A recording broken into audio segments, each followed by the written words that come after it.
Teso siru Hazomanga Soa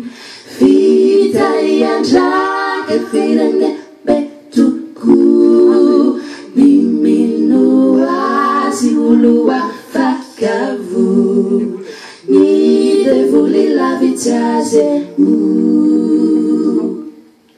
Haiko Teso baketo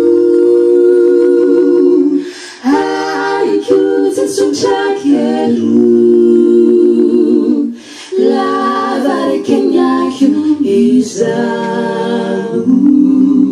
Manana ni Teso nate kwao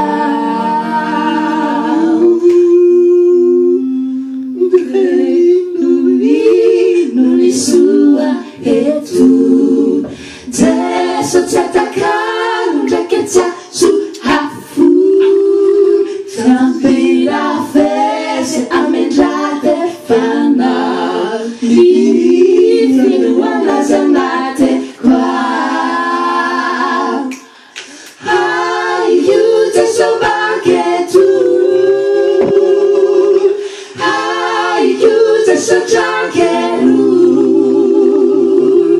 Lavare kenyayu izau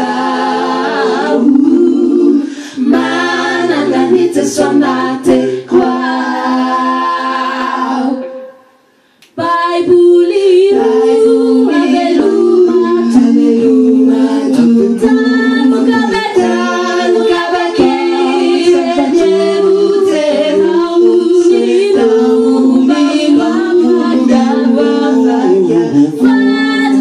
Hazomanga Soa Hayu Teso baketo Hayu Teso jakeru Lavare kenyayu izau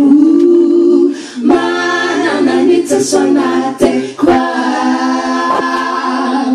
Hayu Teso